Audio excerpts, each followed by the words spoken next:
masuk kepada renungan firman Tuhan. Meskipun tak kulihat, meskipun tak kulihat tangan yang terpaku, meskipun tak kulihat kaki yang terpaku, meskipun tak kulihat mahkota durinya, namun ku percaya Yesus Tuhan penebusku.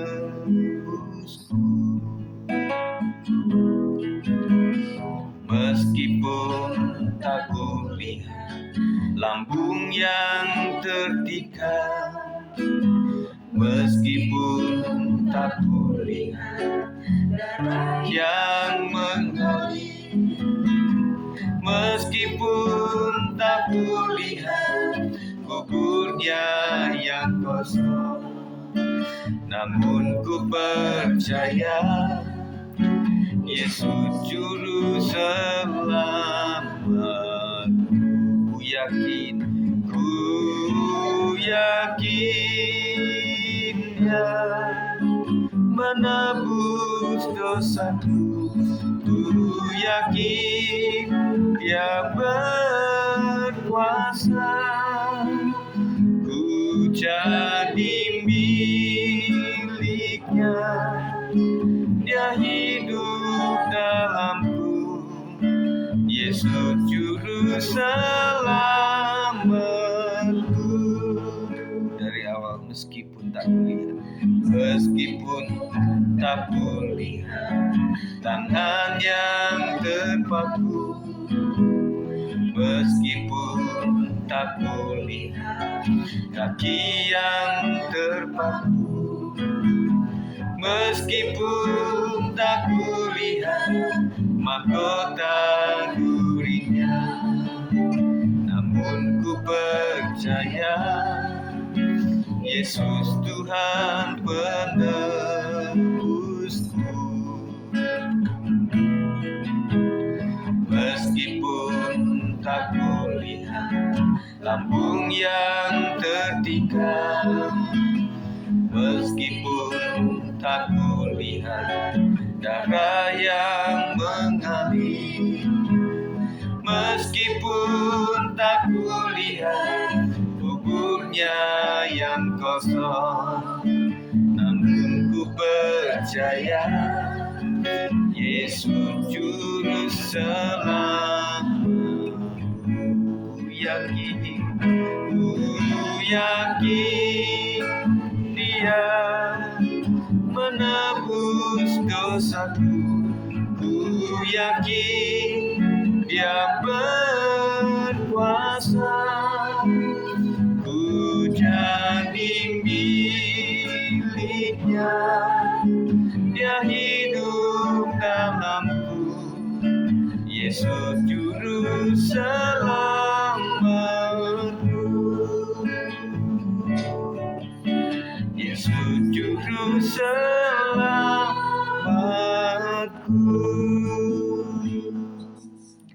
Kami percaya Tuhan, meskipun kami tidak melihat tangan, kaki, mahkota duri, dan juga kami tidak melihat lambung yang tertikam, darah yang mengalir, kuburnya yang sudah kosong, tetapi yang kami percaya bahwa Yesus adalah juru selamat kami. Terima kasih ya Tuhan. Kami percaya inilah yang kami pelajari. Kami banyak membaca firman Tuhan untuk merenungkannya. Dan saat sore hari ini kami rindu Tuhan supaya diberkati melalui salah satu pembacaan hari ini. Tuhan, kiranya berkat Tuhan melimpah atas kami, Roh Kudus memimpin, membimbing sampai kepada akhirnya. Roh saja akan mengganggu, dihancurkan di dalam nama Yesus Kristus. Kami siap untuk merenungkannya dan diberkati oleh Tuhan. Haleluya. Amin.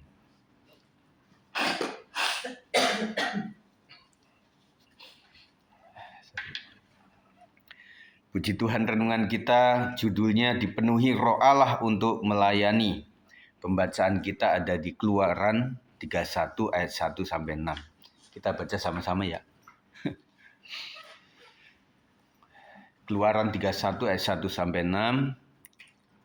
Saya ayat 1 dan teman-teman semuanya ayat 2 dan selanjutnya sampai ayat yang ke-6.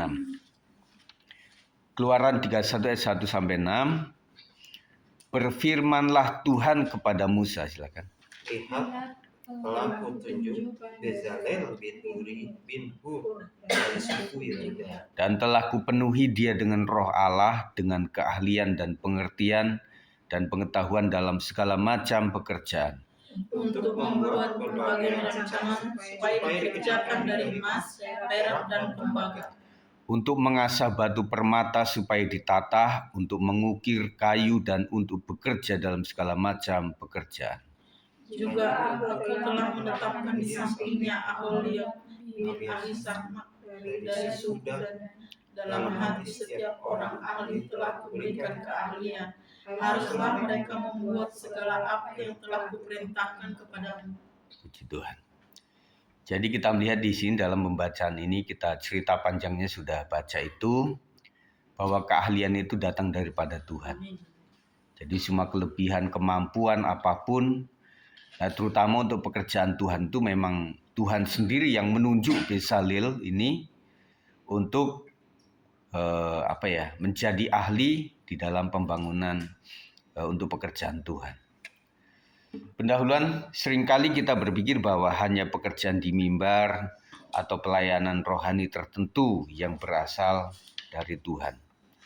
Namun dalam Keluaran 31 ayat 1 sampai 6 kita melihat bagaimana Tuhan memilih dan memenuhi Bezalel dengan rohnya untuk tugas yang sangat khusus, membuat perlengkapan kemah suci. Pelajaran yang pertama, Tuhan yang memanggil dan memperlengkapi. Dalam ayat 2 Tuhan berkata, lihat telah kutunjuk Bezalel bin Uri bin Hur dari suku Yehuda. Bezalel tidak memilih dirinya sendiri, tetapi Tuhanlah yang memilih dia. Hal ini menunjukkan bahwa dalam pekerjaan Tuhan bukan kita yang menentukan diri sendiri, tetapi Tuhan yang menetapkan dan memperlengkapi kita. Saya percaya bahwa Tuhan itu memanggil kita, sesudah dipanggil, diperlengkapi. Kita melihat bahwa contoh-contoh hamba-hamba Tuhan yang dipanggil pada awalnya itu nggak punya kemampuan. Tetapi Tuhan kasih kemampuan untuk berbicara, Tuhan kasih kemampuan dalam segala hal untuk apa yang Tuhan akan suruhkan. Dan termasuk si Musa ya, yang nggak bisa bicara banyak, akhirnya Tuhan berikan abangnya si Harun untuk mendampingi dia ini. Dan kemudian banyaklah yang merasa bukanlah akulah sebenarnya. Tetapi yang disebut panggilan Tuhan itu luar biasa, itu bukan dia sendiri yang memilih, bukan memanggilkan diri sendiri, tapi memang Tuhan yang memanggil. Dan Bezalel ini memang dipanggil oleh Tuhan, kemudian diperlengkapi dengan roh yang luar biasa untuk membangun kemah suci. Lalu dalam ayat 3 Tuhan berfirman, aku telah memenuhi dia dengan roh Allah, dengan keahlian dan pengertian dan pengetahuan dalam segala macam pekerjaan. Saya percaya bahwa Bezalel ini mirip seperti mandor lah, atau pimpro gitu ya, pemimpin proyek. Dia dipenuhi dengan roh Allah, juga dipenuhi dengan keahlian. Selain itu dikasih pengertian juga dan pengetahuan dalam segala macam pekerjaan. Luar biasa kalau Tuhan sudah mengurapi, kadang orang itu memang karunia-Nya itu akan bertumbuh, teman-teman semuanya. Tidak cuma satu hal, tetapi apa yang menjadi kebutuhan Tuhan itu akan diperlengkapi kepada seseorang yang Dia panggilnya. Ini menunjukkan bahwa pekerjaan pelayanan bukan hanya soal usaha manusia, tetapi harus dikerjakan dengan hikmat dan kuasa dari Roh Allah. Inilah yang kita doakan terus kepada para pelayan Tuhan, mulai dari gembala, staf sampai kepada tim PW, Asher Kolektan, tim media semuanya. Kita doakan terus supaya mereka itu biar melakukan segala sesuatu memang bukan untuk suatu tugas roster. Nah, ketika mereka ada roster mereka datang, ketika nggak ada roster mereka nggak datang, kan begitu ya. Tetapi kalau orang bertanggung jawab kepada Tuhan itu Dia menyadari bahwa dirinya adalah seorang pelayan Tuhan, meskipun di satu waktu itu bukanlah tugas dia. Saya sering katakan kepada anak-anak pelayan, kalian itu jadi WL, jadi singer, pemain musik tidak cuma waktu di mimbar, tetapi waktu di jemaat pun kalian pelayan Tuhan yang sama. Jadi kalau kalian itu mengajak jemaat dari mimbar luar biasa, waktu kalian ada di jemaat juga harus luar biasa gitu. Jadi supporter begitu ya. Nah, Tuhan akan melengkapi dengan roh yang luar biasa. Yang kedua, melayani dengan karunia yang Tuhan berikan. Bezalel bukan nabi atau imam, tetapi seorang pengrajin.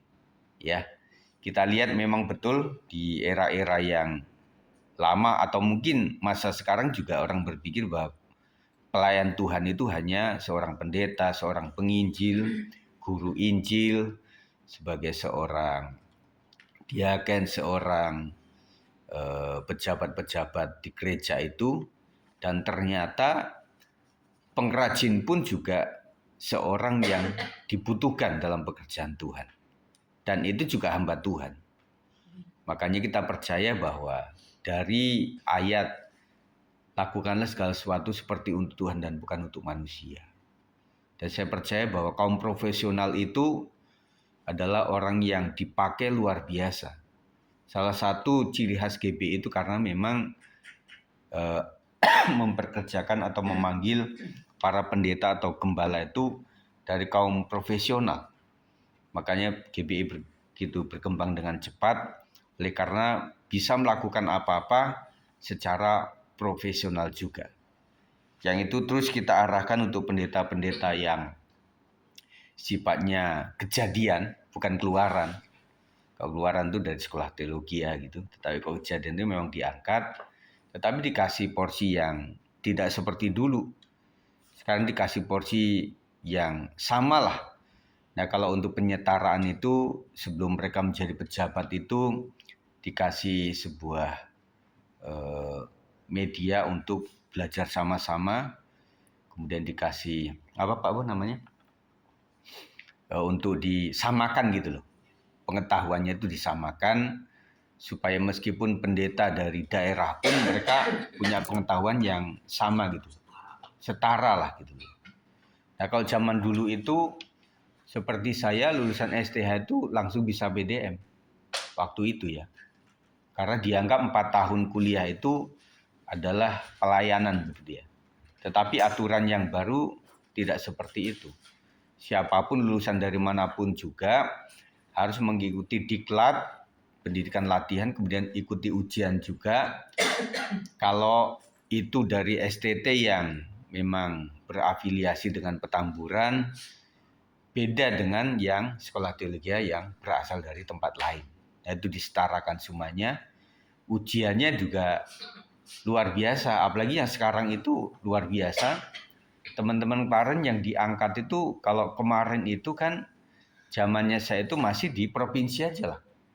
Tetapi belakangan ini memang dari BPP juga ikut menyoroti gitu. Dari BP, dari pusat itu. Nah kalau pusat kan bisa seluruh provinsi ya. Jadi jelas bahwa ini bukan orang sembarangan, bukan orang yang seperti apa.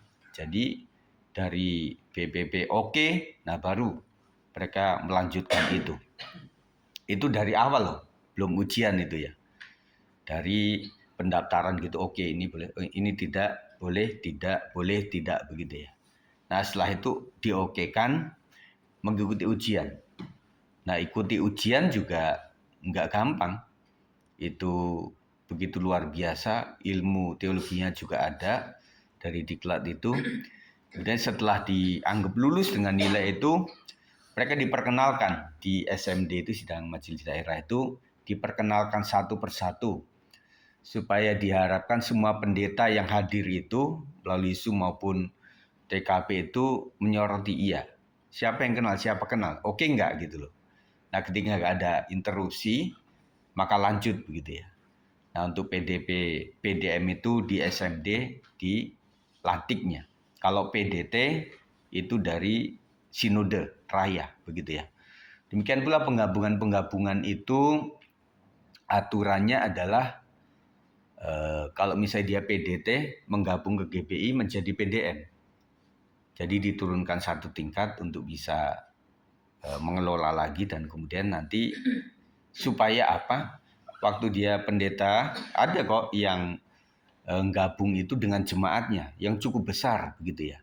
Nah, supaya ketika mereka menggabung itu tidak langsung otoritas sendiri, karena kan aturannya setiap PDP maupun PDM itu punya pendeta pembina. Jadi setelah menggabung, mereka dibina oleh pendeta yang sepuh dari GBI begitu ya. Diarahkan kurang lebih 1-4 tahun, oke. Nah, baru nanti ikut diklat lagi, baru ikut ujian, disahkan menjadi pendeta penuh begitu ya. Nah, itu. Sampai mana tadi? Ya, setiap ini mengajarkan kita bahwa pelayanan kepada Tuhan tidak terbatas pada berkhotbah atau bernyanyi saja. Setiap keterampilan dan keahlian yang kita miliki bisa digunakan untuk kemuliaan Tuhan. Apakah itu dalam pekerjaan sehari-hari, dalam gereja, atau di masyarakat. Nah, ini bagus sekali. Jadi memang luas sekali ketika seseorang menyadari bahwa tidak cuma pendeta, tidak cuma mimbar, tidak cuma gereja yang menjadi wadah pelayanan, itu akan luar biasa. Jadi kalau kami pendeta-pendeta itu kan lingkupnya terbatas ya. Tetapi ketika jemaat itu ada, bisa di Pemda, bisa di salah satu partai politik misalnya begitu ya. Nah, dia bisa berperan banyak di situ. Ada yang jadi RT, bahkan pendeta saya yang dulu, Pak Pujo itu sempat jadi RT itu 10 tahun lebih kalau nggak salah. Dia itu tetap ditunjuk dan dipercaya gitu. Nah, dengan menjadi RT dia bisa menjadi berkat bagi banyak orang lebih daripada cuma pendeta saja begitu ya. Nah, kemudian ada teman-teman juga yang ada di wilayah bisnis yang dia itu bisa merekrut banyak pebisnis juga. Makanya GBI begitu maju oleh karena bisa merekrut jemaat lainnya. Nah, tentunya seorang pebisnis dia akan lebih percaya kepada seorang pendeta yang tahu bisnis begitu ya. Kemudian ketika ada beberapa pendeta dari GBI itu yang memang dari angkatan. Ada. Sempat waktu tempo-tempo lalu itu, waktu SMD itu dia pakai pakaian dinas. Karena dia memang tidak full dan masih berdinas, akhirnya dia datang sebagai seorang tentara begitu ya. Itu luar biasa. Oholiab juga dipanggil dan diberikan keahlian oleh Tuhan, ayat 6. Ini menunjukkan bahwa pelayanan bukan tentang bekerja sendiri, tetapi tentang bekerja bersama. Saling melengkapi dalam tubuh Kristus. Nah, dalam pelayanan pekerjaan Tuhan itu tentunya ada karunia-karunia, kita lebih kepada teamwork sebenarnya. Jadi ada guru, ada penginjil, ada rasul, kemudian ada nabi, dan kemudian itu menyatu akan menjadi pelayanan yang luar biasa. Ya. Kesimpulan dari perikop ini kita belajar yang pertama, Tuhan memanggil dan memilih kita sesuai dengan rencananya. Yang kedua, Tuhan tidak hanya memanggil tetapi juga memperlengkapi dengan rohnya. Ketiga, setiap keterampilan dan talenta yang kita miliki adalah bagian dari pelayanan kepada Tuhan. Kita dipanggil untuk bekerja sama dalam membangun kerajaan Allah, teamwork. Jadi kepala di atas kepalanya adalah Tuhan Yesus sendiri.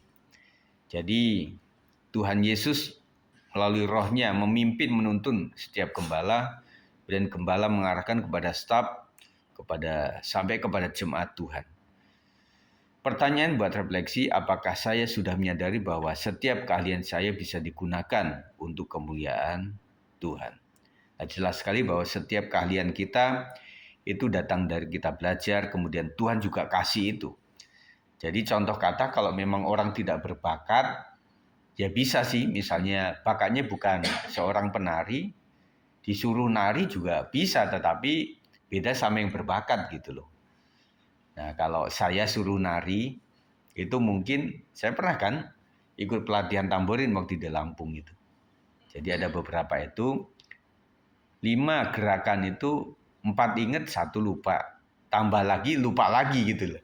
Beda sama anak kita yang tambor itu. Sekali lihat, langsung bisa. Nah itu bedanya bakat sama tidak gitu ya.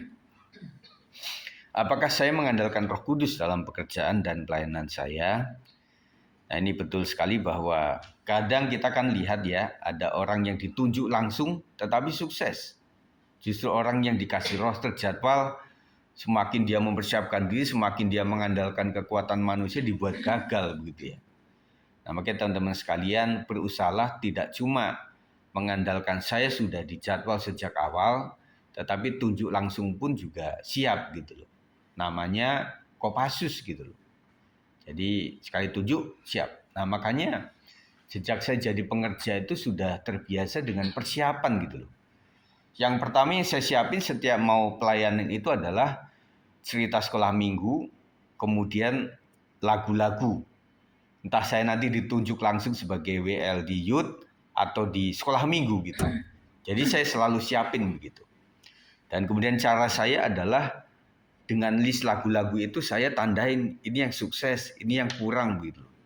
Jadi saya tandain yang bagus-bagus, itu bisa diulang lagi gitu loh. Jadi tidak akan mengulang yang kurang begitu loh. Nah kurangnya itu apa? Mungkin pemain musiknya kurang bisa dan sebagainya begitu ya.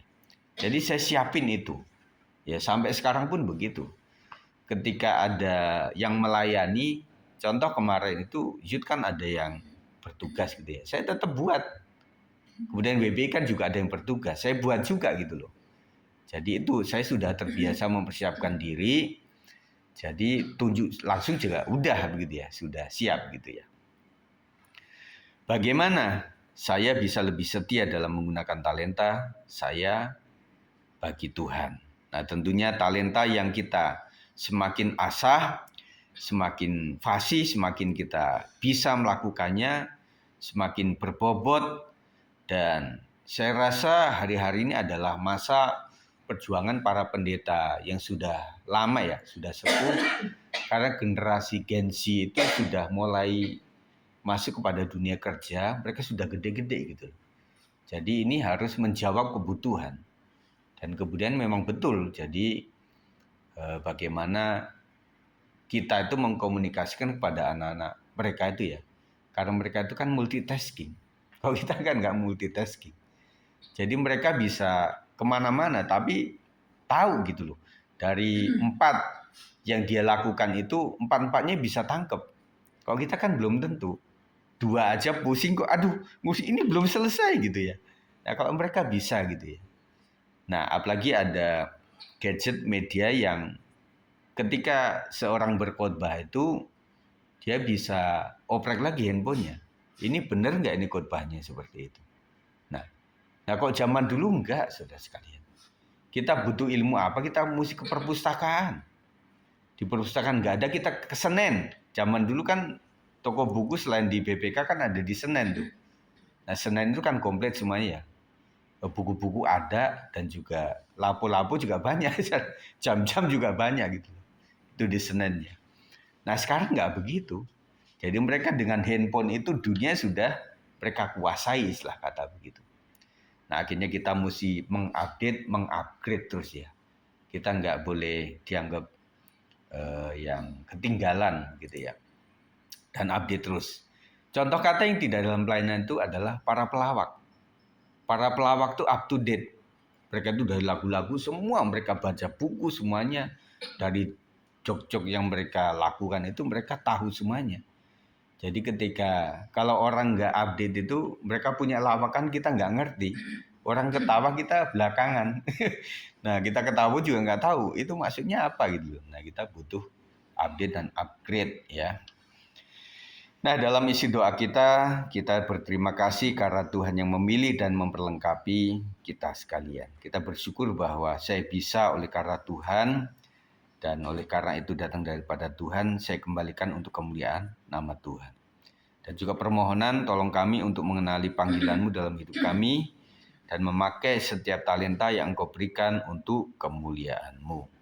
Jadi talenta itu jangan dipendam, justru dipendam itu kejahatan.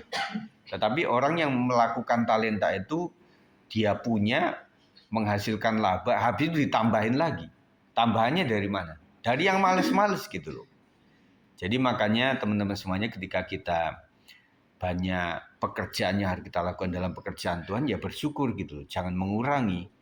Ya, semakin kita rajin, Tuhan akan kasih lagi. Dan kadang-kadang kasihnya itu adalah dari orang-orang yang malas.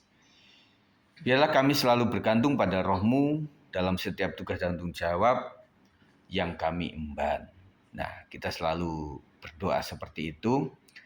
Dan jangan lupa mengakhiri dengan dalam nama Yesus kami berdoa. Dan itu adalah peneguhan yang luar biasa. Kenapa saya sering sounding ini teman-teman semuanya? Karena saya berpikir doa kita luar biasa. Tetapi tanpa dalam nama Tuhan Yesus, ya kan ada 2 kalimat yang saya sering sounding, dalam nama Yesus sama oleh darah Yesus, yang membuat kita itu kuat. Secara iman kita juga tegas gitu loh untuk melakukan ini. Ya, nah itu saja yang saya kasih pada sore hari ini. Tuhan memberkati kita sekalian sebelum kita memberikan persembahan. Terima kasih Tuhan, kami percaya kuasa Tuhan yang memberkati, kuasa Tuhan yang memanggil kami, dan Tuhan memanggil kami itu bukan karena kami berbobot, tidak selalu karena orang itu memiliki potensi yang luar biasa, tetapi kami melihat Tuhan memanggil sejak perjanjian lama orang-orang yang begitu tidak memiliki talent-talent yang dibutuhkan. Untuk hal ini Tuhan memperlengkapi luar biasa, tetapi yang kami pelajari dari murid-murid Kristus, Kau tidak pernah memilih orang yang malas, tetapi Tuhan panggil murid-murid-Mu ketika mereka sedang bekerja, artinya orang yang rajin, orang yang sedang melakukan satu produk sendiri tertentu, itulah yang Tuhan pakai luar biasa. Ajar kami senantiasa menggunakan talenta apapun untuk kemuliaan nama Tuhan. Tidak harus kami menjadi seorang pendeta, tidak harus kami menjadi seorang penginjil, tidak harus kami menjadi seorang rasul, tidak harus kami menjadi seorang nabi, tetapi bahkan tukang-tukang pun dibutuhkan dalam pekerjaan Tuhan. Kami sangat melihat bagaimana pekerjaan Tuhan yang dibutuhkan di era modern ini. Media sangat dibutuhkan, jadi membutuhkan ahli-ahli video, ahli foto, ahli audio, dan sebagainya. Dan itu kami butuhkan dalam pekerjaan Tuhan. Ajar kami Tuhan untuk mengandalkan Roh Tuhan senantiasa, supaya kami tidak mengandalkan kekuatan kami sendiri, keahlian kami sendiri, dan kami tahu kalau Tuhan mengerjakan sesuatu tidak pernah setengah-setengah, tetapi Engkau akan mengerjakan dengan cara yang luar biasa. Terima kasih ya Tuhan, kami sudah berdoa syafaat, dan kami akan memberikan persembahan pada sore hari ini. Kiranya Tuhan memberkati apa yang kami berikan. Dalam nama Yesus kami berdoa. Haleluya. Amin.